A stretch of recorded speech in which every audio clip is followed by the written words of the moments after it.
Muy buenas noches, apreciados televidentes. Hoy, como dicen en CNN, hoy por Luis Hermes Ruiz, quien está ausente y me ha pedido coordine el programa.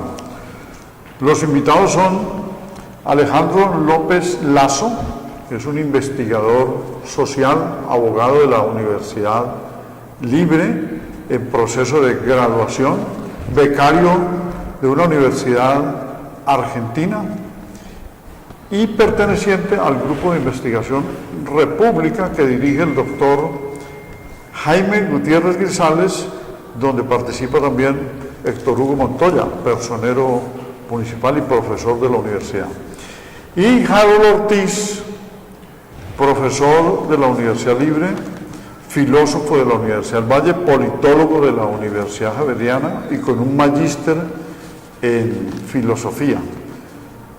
Vamos a hablar de encuestas. El tema central son las encuestas, la importancia de las encuestas, la, digamos, utilidad de las encuestas o también las críticas que se le hacen que son sesgadas porque aciertan a veces y yerran otras veces, se equivocan mucho. Por lo tanto, es importante el tema en la medida en que conducen la opinión o pueden transformar ciertos comportamientos electorales. Las encuestas, se dice, permiten leer la realidad, interpretarla, pero esto no es confiable, porque la lectura de las encuestas no da el 100% de la realidad. Se pueden equivocar y por lo tanto cambiar el comportamiento de los electores. Entonces empecemos el tema. Alejandro. Muy buenas noches, muchas gracias doctor Alberto por la invitación, un saludo muy especial a todos los televidentes. Y hablando de las encuestas, en nuestro país hoy en pleno auge electoral, pues las encuestas hoy tienen gran importancia porque marcan tendencia, pero nacen en un escenario con tres características fundamentales, y una es la era de la posverdad, otra es los fake news, es decir, las noticias falsas, y por último, el descrédito con las instituciones y la democracia. Entonces hoy tenemos unas encuestas que marcan una tendencia con unos candidatos que en estos momentos son el señor Gustavo Petro e Iván Duque. Sin embargo, estas encuestas no miden en realidad el potencial electoral de cada uno de los candidatos. Por ejemplo, no podríamos creer que el señor Germán Vargas Lleras, que ha sacado alrededor de 20 senadores, tenga una capacidad electoral del 9%. Entonces, a pesar de que esas encuestas hoy en día marcan tendencia, también tienen y nacen en un auge y en un sentido en el cual hay descrédito por las instituciones, lo cual hace que la gente no crea en ni siquiera las encuestas ni en el escenario democrático que hoy se presenta en el país. Harold, sobre la misma línea de, digamos, de argumentación o sobre el mismo tema, mejor, porque todos argumentamos distinto, ¿qué opinas? Bien, como todos sabemos, en esta temporada de demasiado auge electoral, ¿sí?, ya nos acostumbramos más o menos que desde un año antes del gran debate por la presidencia de la República, ¿sí?, las encuestas empiezan a llenar todos los medios de comunicación indicando los candidatos más opcionados a ocupar la Casa de Nariño. Sin embargo, muchos ciudadanos, dentro de eso me incluyo yo, ¿sí?, empezamos a sentir una enorme desconfianza hacia esos datos de esas encuestas. Históricamente es una situación que siempre ha aparecido sobre la real credibilidad sobre las encuestas, ¿sí? Hay que reconocer algo importante, de que pues, de alguna manera las encuestas son una herramienta útil que de alguna manera, pues no muy fielmente, pero de alguna manera reflejan la realidad, ¿sí? Pero su credibilidad empieza a cuestionarse, entra pues en duda. Y ejemplos de esos tenemos a nivel mundial. Tenemos el famoso plebiscito del Brexit, ¿sí? Donde los sondeos indicaban, ¿sí?, que los británicos se quedarían en la Unión Europea y finalmente terminaron pues, marchándose de ellos, ¿sí? Para el caso también de las elecciones de la candidata a la presidencia de los Estados Unidos, Trump versus Hillary Clinton. Las encuestas daban por ganadora a la señora Hillary Clinton y el gran perdedor era el señor Donald Trump. Para el caso concreto nuestro, tenemos casos donde las encuestas han fallado enormemente, es decir, nos han dejado pues perplejos. El caso más reciente, donde las encuestas daban por ganador el sí en el plebiscito y resulta que él no salió triunfando, ¿sí? De igual manera, en el 2014, las encuestas decían que en la segunda vuelta se daba por ganador al señor Oscar Iván Zuluaga, ¿sí? Y resulta que no fue así.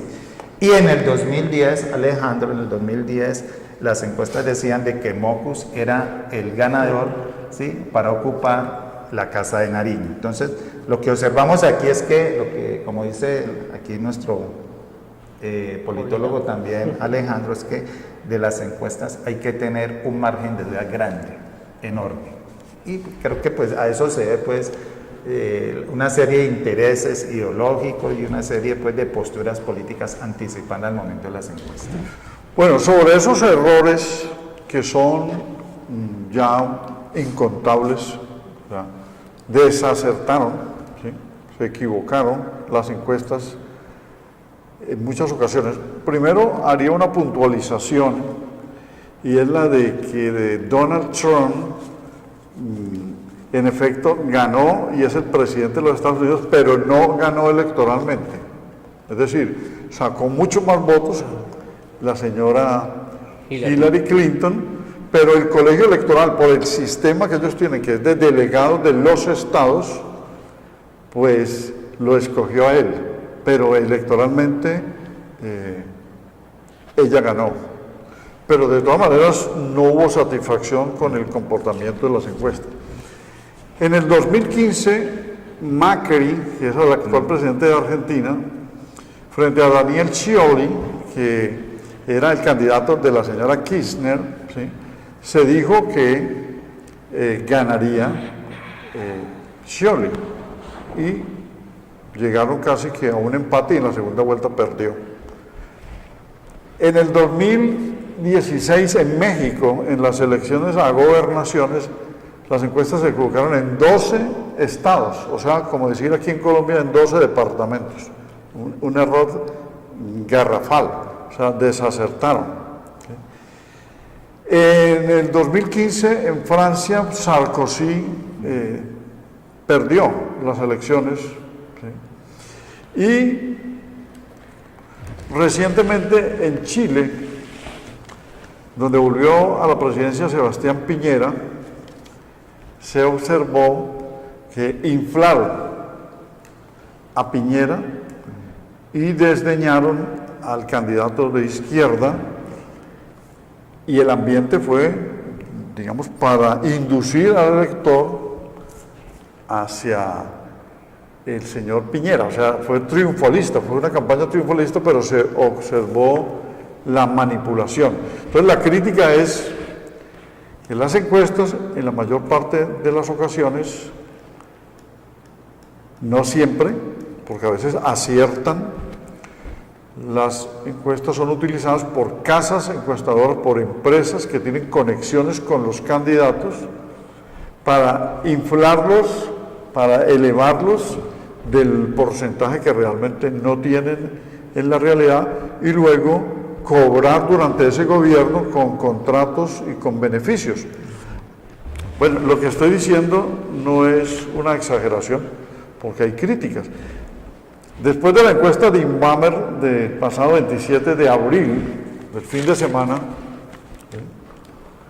ustedes saben que el señor Vargas Lleras, que tuvo un resultado del 7,9%, en esa encuesta salió en contra de Inbamer, porque Duque aparece con el 41% y Petro con el 31%.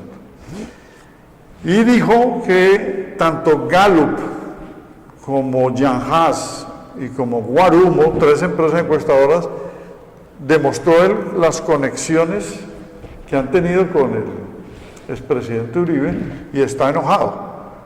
La gente de Blue Radio, la gente de la FM, le han dicho que tampoco puede desdeñarse el trabajo de las encuestadoras porque vaya perdiendo el señor Vargas Lleras. Lo cierto es que hay un malestar y es hasta dónde pervierten la opinión y afectan la democracia, Alejandro. Sí, en cuanto a eso, profe, fíjese que le hicieron una entrevista a Javier Restrepo, quien es director de Ipsos, que es una encuestadora muy popular años atrás aquí en el país. Y él expresa que lo que pasa es que estamos abriendo una época donde hay un mayor auge de las emociones y que el sistema de encuestas mide una posición de carácter racional. Parte de eso hay 3 aspectos fundamentales, que son aspectos metodológicos de la encuesta, es decir, dependiendo del método de la encuesta, asimismo de alguna manera van influenciando a la persona que le hacen la pregunta, y también la relación que tienen estas encuestadoras y los intereses económicos que tienen con ciertos políticos. Lo que hablaba el señor lo que hablaba el señor Germán Vargas Lleras, lo que denunciaba el señor Vargas Lleras ante el Consejo Nacional Electoral. Entonces, estos 3 aspectos fundamentales, y aparte de eso, pues la era de la posverdad, donde la gente, a pesar de que hayan aspectos objetivos y una realidad, la gente lo que hace es creer en el arraigo y la idea que tienen o la mentira que tienen sobre determinada coyuntura. Entonces no opera la realidad, sino que opera lo que la gente cree, y alimentado además por ello por los fake news, es decir, por noticias falsas que devienen de declaraciones de políticos o presidentes que van en búsqueda de generar una opinión a través de mentiras, noticias calumniosas, para que voten por determinado candidato o en contra de determinado candidato. Bien, hay que también señalar que las encuestas, a pesar de que pues de alguna manera distorsionadamente nos acercan o también nos alejan de la realidad, hay que también señalar de que ellas van generando una falsa democracia. ¿A qué me refiero en eso? ¿Sí? De que van generando una falsa información, ¿sí? Van manejando, van manipulando una realidad bastante llena de falacias y de fantasías en torno a unos intereses políticos hacia determinados políticos. El caso concreto como las firmas encuestadoras que tuvieron algunos contratos durante el gobierno de Uribe, ¿sí? Y eso pone de manifiesto la poca credibilidad que hay en torno a los resultados de estas firmas encuestadoras. Y es lastimoso porque pues las encuestas pues definitivamente terminan desinformando a los ciudadanos, ¿sí? Confundiéndolos sobre determinados candidatos, ¿sí? Y la realidad es que terminan generando un manto de duda en torno a la verdad, ¿sí? O la cercanía que tiene un candidato para ocupar la casa de la presidencia.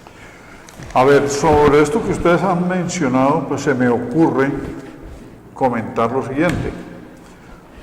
Resulta que en Colombia, porque no existe el voto obligatorio, sino el voto libre o universal que llaman, y si fuera obligatorio no sería tan obligatorio, porque la gente concurriría y puede votar en blanco, entonces no está votando por nadie, pero concurre. Bueno, pero como no existe el voto obligatorio, o sea, no concurren el 50% de la población. En este caso, casi 17 millones no concurrieron el 11 de marzo, porque el censo aumentó, o sea, el potencial electoral de los que pueden votar, no los 48 millones de habitantes de Colombia, sino los 36 que pueden votar, ese es el censo electoral. Acudieron 17 millones y pico el 11 de marzo, y 9 millones votaron en las consultas interpartidistas, que no eran tan interpartidistas, y los otros, el resto, votaron por el Congreso, es decir, Cámara y Senado. Pero históricamente, en los últimos 50, 60 años, el 50% de la población no va a las urnas, o sea, no vota. Entonces, si ese 50 no vota, como en efecto no concurren y no se sabe qué piensan, porque ni van, queda el 50% que sí vota. Ese 50% podríamos decir que un 70% o 65% está manejado por como clientelas por el sistema de feudos electorales o de adscripción partidista por los favores que reciben de los dirigentes de los partidos, las élites de los partidos políticos. Es decir, es gente que está adscrita a los directorios, que tiene un cargo político, que ha recibido un favor y siempre votan y mantienen esas, esas formas de sostenerse la clase política. Un 70 o 75%. No podía dar un número exacto. Entonces, ¿qué queda? Un 30%, un 25% de voto de opinión. Aquí es donde voy a explicar mi tesis. De voto de opinión. Que lo vemos desde que hay dos vueltas, porque las dos vueltas apenas son de la Constitución del 91. Antes era una sola vuelta y la mayoría era simple y ganaba quien ganara. Aparecen en la primera vuelta, ¿sí?, 1 millón de votos más que en la de Congreso, que es anterior, la votación al Congreso. Y en la segunda vuelta, cuando ha habido dos vueltas, aparecen 2 millones de votos más. ¿Sí? Ese es el voto de opinión, los otros son votos de clienteles. Pero con las encuestas que no son muy viejas. Es que las encuestas en México empezaron en el año 88 y en algunas partes en el año 90. Las encuestas no tienen más de 27, 30 años de estar utilizándose, por lo menos en América Latina. ¿Sí? En Estados Unidos sí tienen más tiempo. Si las encuestas son manipuladas, si las encuestas son orientadas para que gane alguien, si las encuestas son desviadas y no son un reflejo de la realidad por las mediciones inapropiadas, quiere decir que hay una distorsión de la democracia. Y en Colombia, peor, o sea, que llegamos a un estado de opinión, o sea, dirigido por élites competitivas a través de las encuestadoras. Y todo esto tiene unos intereses cifrados o encriptados. Pero en Colombia es peor, porque resulta que aquí lo que existe es, a partir del 91, cuando dijimos, pasamos de la democracia representativa a la democracia participativa, no funcionan los mecanismos de participación. ¿Cuál mecanismo de participación ha funcionado? ¿La revocatoria del mandato? No. ¿El referéndum? No. El plebiscito, pues, fue un fracaso, etcétera, etcétera. El cabildo abierto es una burla. Entonces, no hay mecanismos de participación, hay abstención del 50%, y lo que decía Alejandro, viene ahora las falsas versiones, que son la posverdad, o sea, las mentiras repetidas por la influencia de las redes sociales, que distorsionan también la conducta de los electores. O sea, que son 3 factores que están afectando la democracia. Y por eso, lo que está sucediendo con la polarización, la radicalización, la enemistad y lo que se está viviendo en la campaña, son esos 3 factores. Pero las encuestas que deberían orientar a la gente, si no la están orientando, pues no prestan un buen servicio y están confundiendo más la vida democrática. Profe, yo le aumentaría ahí un cuarto elemento, y es la ilustración. Decía el maestro Carlos Gaviria que era fundamental dentro de una democracia poder tener la capacidad de la gente, y ahí nombraba a Kant en aquel pensamiento donde plantea Kant en un librito llamado ¿Qué es la ilustración? Dice, sapere aude, hazte valer por tu propia razón. Aquí no hay un sujeto político construido a través de la educación capaz de tener una base argumentativa donde pueda decidir por sí mismo. Entonces lo que tenemos es un sujeto político maleable que, dependiendo de las condiciones y el panorama electoral, así mismo va a votar. Por ejemplo, el error del doctor Antanas Mockus en la elección del año 2010. Fue condenado por decir de que iba a aumentar los impuestos, que al final terminó aumentando Juan Manuel Santos. Decirlo él en época electoral fue una condena, porque determinó la victoria de Juan Manuel Santos, a pesar de que él iba punteando en las encuestas. Condena que también ahora vive el candidato Sergio Fajardo, que se comenzó a desinflar en las encuestas después de decir que iba a aumentar la edad de pensión. Entonces estamos ante el escenario donde los políticos, y eso han tomado nota todos, que no pueden salir a decir cosas que vayan en contra de propuestas inclusive que vayan de avance social. Ahora vemos cómo el señor candidato Germán Vargas Lleras, el señor Iván Duque, dicen que son protectores del medio ambiente, protectores de la biodiversidad, protectores de los hábitats, protectores de los ecosistemas, y eso fue planteado porque otro candidato había planteado ya esa propuesta.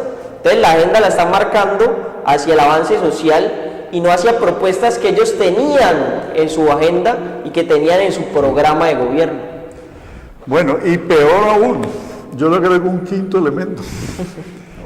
La incultura política, o sea, la falta de cultura política que hace más maleable, dócil, dúctil a la población, ¿sí? Porque lo que existe es lo que llamaba Platón el doxa, o sea, un pensamiento y una reacción intuitiva de la gente sin conocimiento y sin fundamento, que se dejan llevar por un fenómeno que los norteamericanos llaman el conductismo, y hay un enfoque de estudios que es el conductismo, que dentro de los que se llama behavior science, o sea, dentro de las ciencias sociales, un método de investigación es el conductista, ¿sí? La conducta del líder o de la población, que sirve para estudiar la realidad histórica, y en el conductismo con las encuestas conducen a la gente a que se porte de determinada manera. Por lo tanto, es una manipulación donde se convierte al ciudadano en un simple elector y después no se le consulta porque los mecanismos de participación no sirven. Y le agregaría, Alejandro, que el Partido Verde perdió 2 veces la presidencia frente a Santos, Mockus y Peñalosa.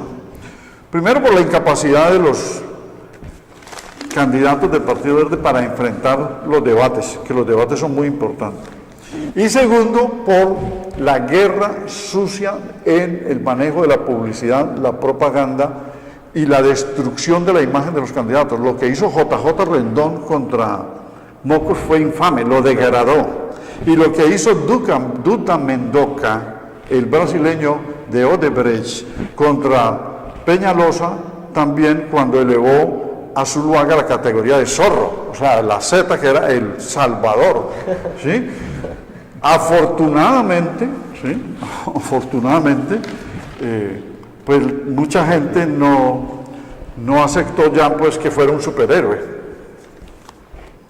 Bueno, yo le agregaría a esta discusión un elemento que lo retomo casi literalmente de un pensador, un politólogo y moderno francés y racionalista, Alexis de Tocqueville, ahora que ya estamos estamos haciendo algunas referencias filosóficas, ¿sí? Alexis de Tocqueville nos argumentaba en uno de sus textos, La democracia en América, que una de las formas de lograr que los ciudadanos entren a esa mayoría de la edad kantiana, ¿sí?, es a través de la creación de grupos o el arte de las asociaciones, como él lo llama. ¿Y eso en qué consiste? Dice que el arte de las asociaciones tiene una finalidad, de coger o atraer a toda esa masa de ciudadanos indiferentes, egoístas, poco interesados y poco ilustrados, ¿sí? Capacitarlos o formarlos para los asuntos de la democracia, la política y los asuntos del Estado.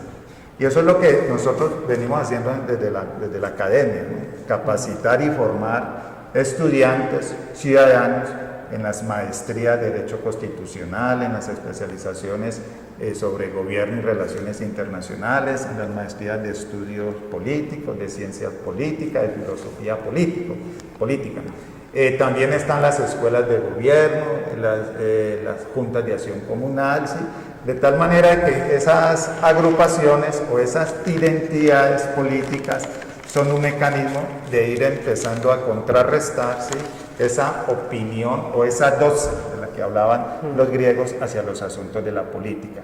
Y yo creo que ese es un papel importante que estamos jugando nosotros los académicos, de ir formando y capacitando la futura generación de ciudadanos interesados hacia los asuntos, como lo dije hace poco, hacia los asuntos del Estado. Bueno, un amigo que vive en Suecia hace muchos años, Marco Suárez Medina, ¿sí?, que estudió en Cali, terminó Derecho en la Universidad Santiago de Cali, me decía hoy que por qué los resultados de varias encuestas hechos en la misma semana o en los mismos días, no el mismo día, sino en la misma semana o en los mismos días, no daban parecido, cuando deberían reflejar la realidad si tuviesen medición apropiada. Entonces, vamos a escuchar una opinión de Marco Suárez sobre lo que él considera de una visión europea, porque lleva más de 30 años en Suecia, son las encuestas. Las medidas de opinión, los barómetros electorales se han convertido en un tema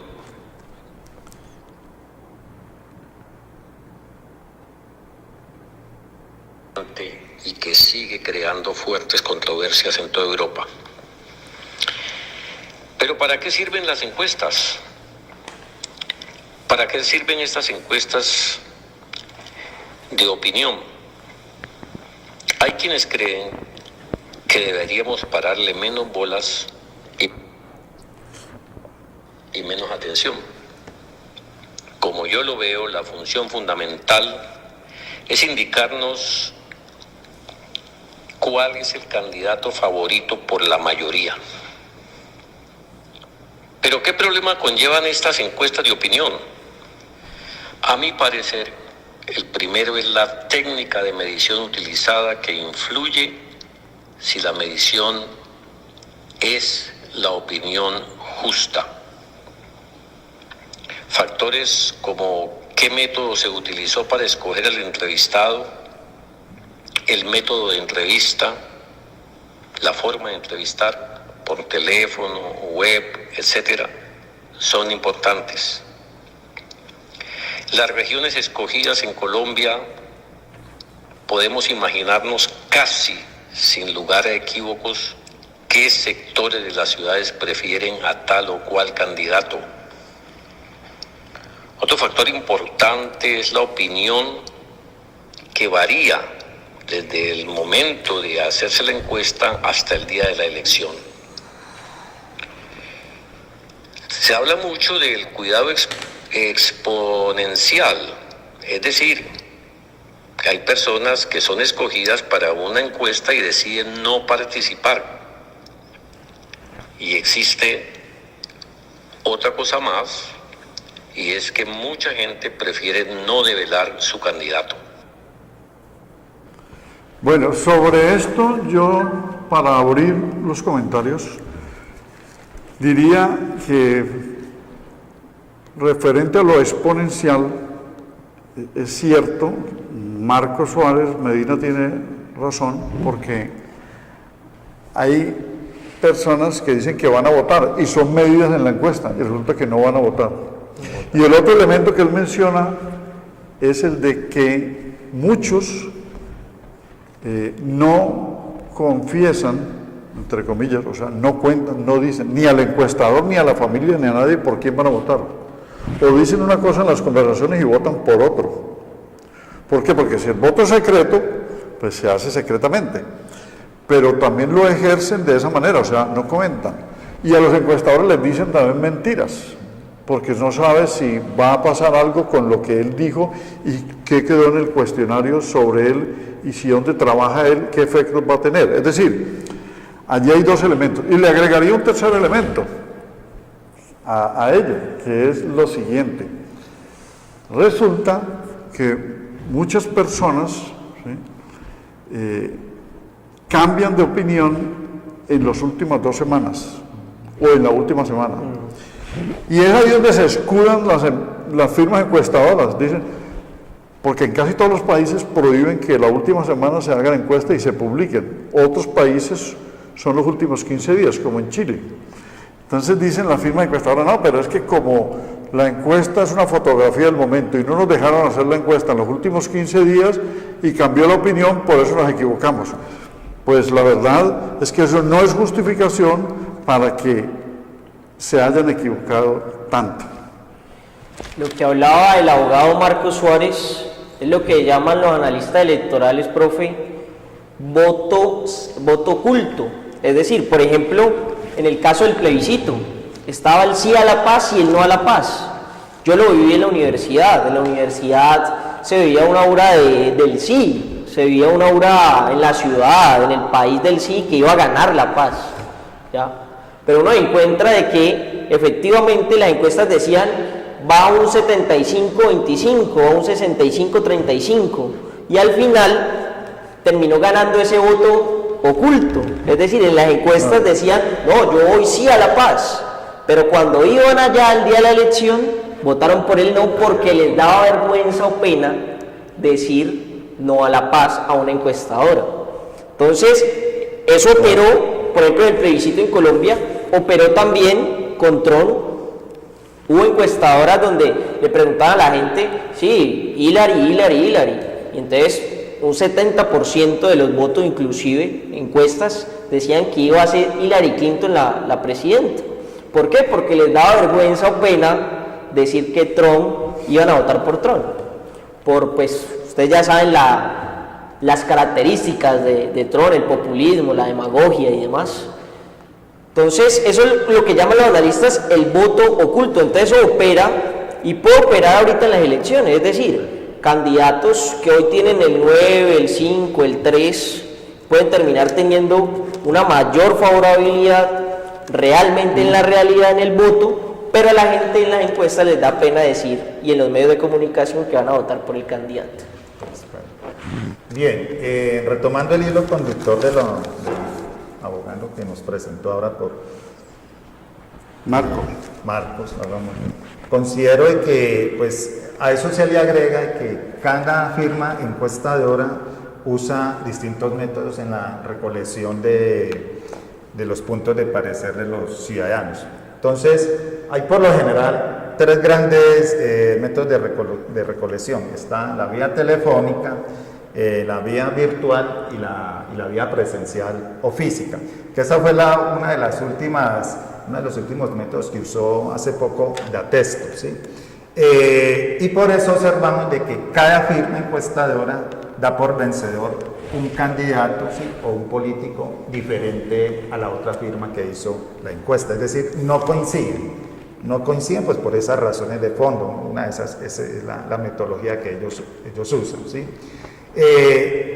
Y otro elemento que pone pues en entredicho la credibilidad de las encuestas es que por lo general siempre se toma una muestra de la población.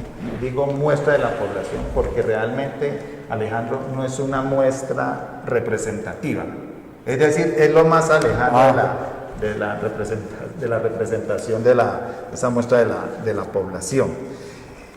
Pues, y existe una razón allí importante, ¿sí? Porque de todas maneras es imposible abarcar a toda la población. a toda la población. Es imposible hacer una encuesta por todos los rincones del país. Hay problemas de logística, de seguridad, etcétera, etcétera. Y pongo el caso concreto, vuelvo y repito, Datesto entrevistó hace poco a 1.220 personas, ¿sí? Obsérvese, mientras que el censo electoral, según la Registraduría Nacional, está hablando algo así de alrededor de 36 millones, ¿sí?, de personas aptas para votar. Es decir, ese universo, ¿sí?, o esa muestra de la población que usó Datesto, de 1.220 personas, pírrico ese dato, ¿sí? Ni siquiera, escúchese bien, ni siquiera es el 0.01, ¿sí?, de ese dato, ¿sí?, que nos plantea la Registraduría Nacional. Es decir, ¿ante qué estamos? Ante unas encuestas o ante unos resultados de unas encuestas totalmente alejadas, ¿sí?, de ese censo electoral. Es decir, el número de personas que se entrevista es demasiadamente pírrico. No se puede considerar verdaderamente una muestra de la población que realmente nos genere certeza o credibilidad en torno a ese número. Sí, resulta que el censo electoral creció, entonces estamos en 36 millones de personas que pueden votar, ya lo hemos dicho 3 veces. Y siguen tomando muestras de 1.200 o 1.500 personas, que es lo que se hacía hace 20, 30 años. Por ejemplo, Inmamer, del 27 de abril, 1.200 personas, en 53 municipios, y son 1.120 municipios en Colombia. Entonces, es una muestra muy pequeña, porque debería ser hoy por lo menos una muestra de 3.000 personas. Y me atrevo a decir, pues sin poner a trabajar a los encuestadores y a gastar más plata, que debería ser de 5.000 personas. Ahora, si no tienen para sufragar o no quieren gastarse el dinero, porque como usted lo dijo ahora, una modalidad es la encuesta presencial, o sea, visitar a la gente casa a casa, y la otra es telefónica, que también ya tiene problemas porque no todo el mundo tiene teléfono y porque ya no se usa tanto el teléfono sino el smartphone o los teléfonos móviles simples. Entonces se queda mucha población, así tengan teléfono fijo, hay otros que no tienen ni teléfono fijo, sin ser encuestados, y menos los teléfonos móviles o los teléfonos inteligentes, los smartphones no los tiene la gente, y ellos no poseen pues una base de datos para llamar por teléfono. Entonces háganlo online, que son encuestas vía internet, que pueden ser de más de 5.000 personas, donde el margen de error entonces va a ser mejor manejado, porque están tomando muestras muy pequeñas.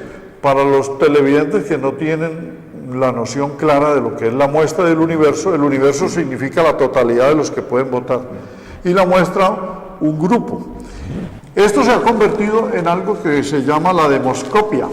La demoscopia, pues no es una ciencia, es una técnica, pero hace parte de la estadística, y es lo respectivo o lo que corresponde a los estudios de opinión, ¿sí? La demoscopia son estudios de opinión, sondeos de opinión, porque una muestra lo que busca es saber lo que la gente pretende, ¿sí?, proyectándolo a un grupo más grande, o sea, es la proyección que hacen, de la inclinación que tienen o de la preferencia, como lo dijo Marcos Suárez, por un candidato. Pero pues reducida la muestra no van a llegar a eso y se van a seguir equivocando. Sí, y aparte de eso, doctor, de que las encuestas miden la opinión, pero no miden las estructuras políticas, lo que llaman coloquialmente las maquinarias. Entonces podemos evidenciar un voto hacia determinado candidato, como dije anteriormente, unas tendencias, pero esas tendencias a la hora de la realidad se apartan de la verdad totalmente. Entonces el escenario electoral y las encuestas no miden la capacidad electoral real del candidato, sino que miden, digamos, la imagen que tiene el candidato como tal. Y como lo dije anteriormente, hay un sujeto político muy maleable.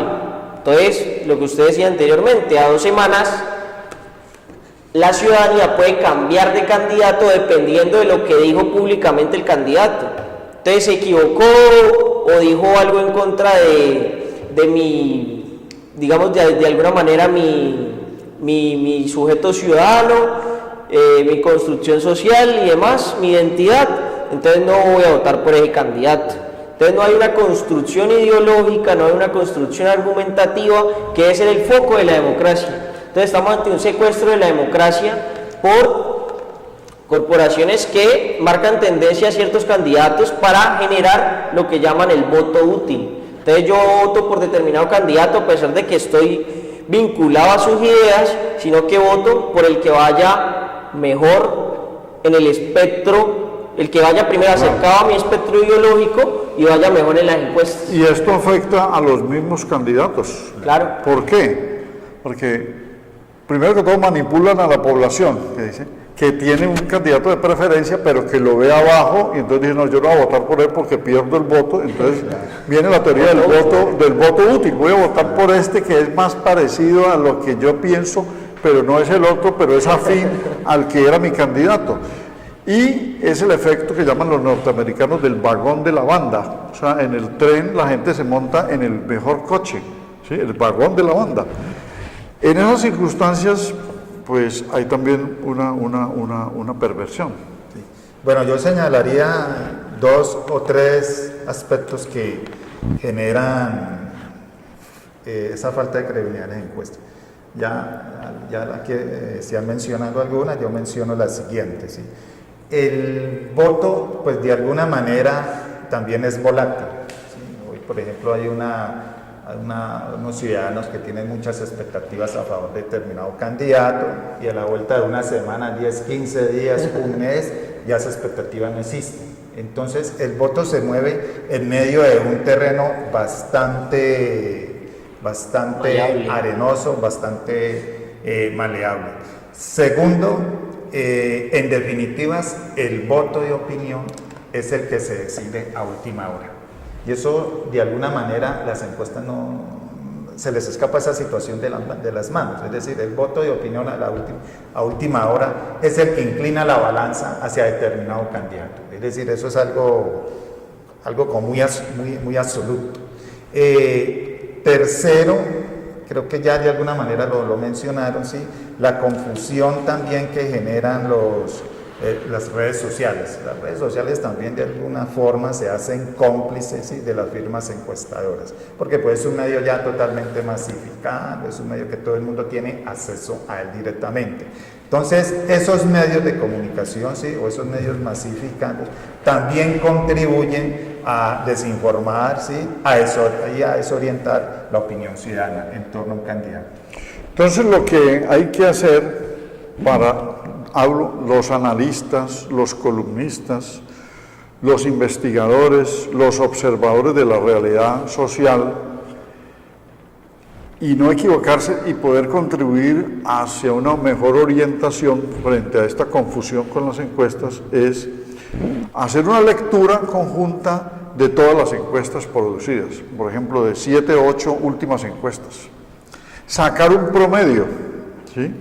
Un promedio, hacer proyecciones a partir de varias encuestas, es una lectura de conjunto, agregarle análisis de tendencias históricas, informaciones de medios de comunicación, diagnóstico de contexto, registro fotográfico, el analista tiene que hacer eso, de las manifestaciones, videos sobre las giras de los candidatos, porque hay algunos que ni hacen gira ni registran multitudes, sumarle las reacciones de la población a favor o en contra de los candidatos, hacer focus group,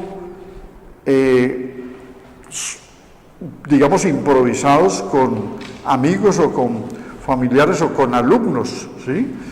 Medir en las conversaciones diarias la inclinación de las personas, en los diálogos dispersos, inclusive con taxistas, con trabajadores, con gente de los oficios varios, y tomar algo del pulso de las redes sociales, pero no pilla juntilla, porque las redes sociales son más confusas que los medios de prensa tradicional. Dicen los analistas, profe, conforme a eso, de que hay un descrédito en las instituciones y también no hay confianza en los medios de comunicación tradicional. Lo que hace es que la ciudadanía ahorita está informando por otros medios, no convencionales. Las redes sociales son el perfecto ejemplo.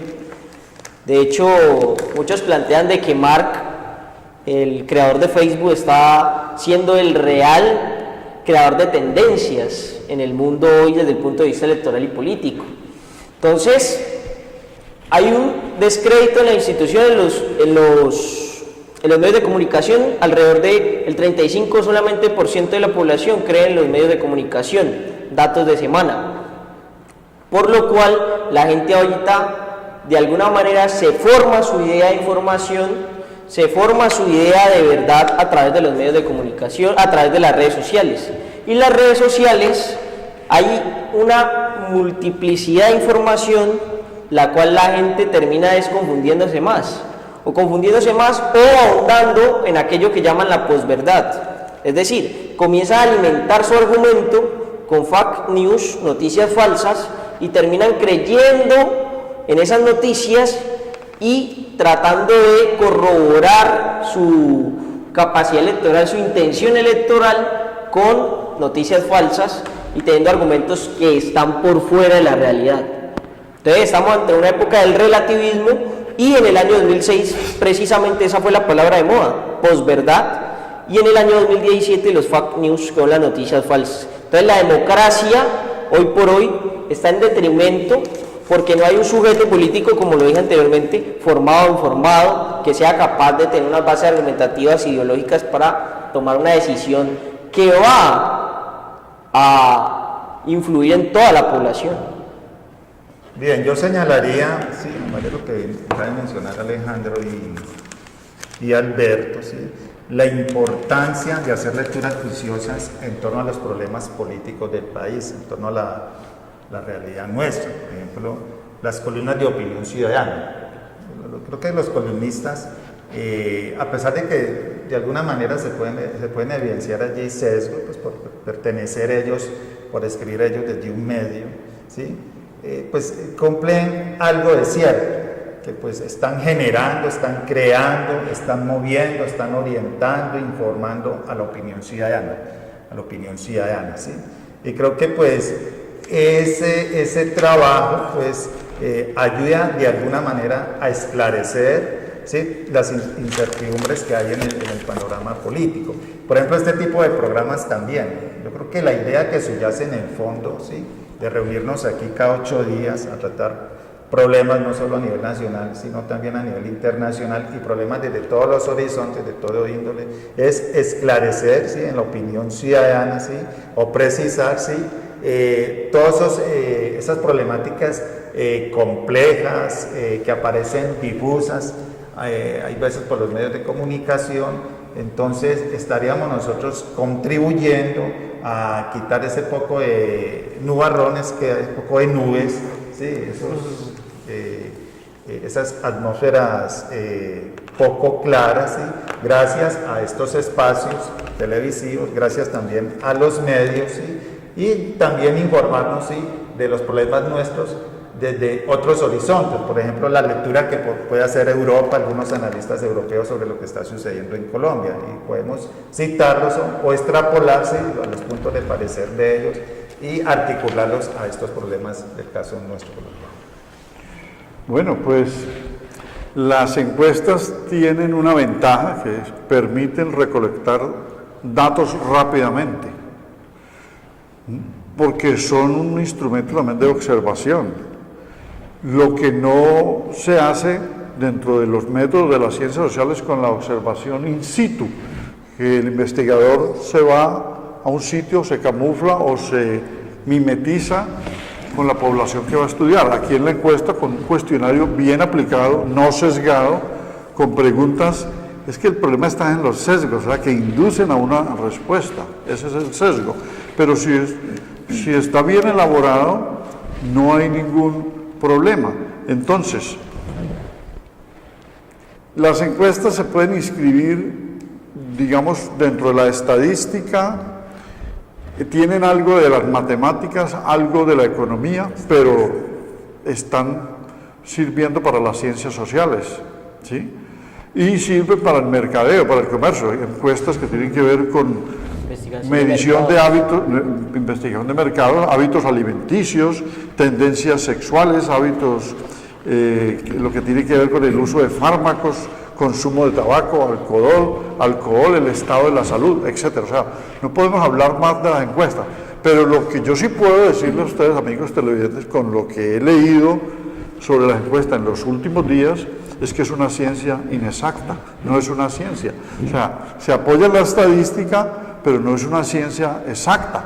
¿Por qué? Porque trabaja con márgenes de error y por lo que ustedes señalaron, porque las muestras son poco significativas, o sea, no son suficientes y por lo tanto se equivocan.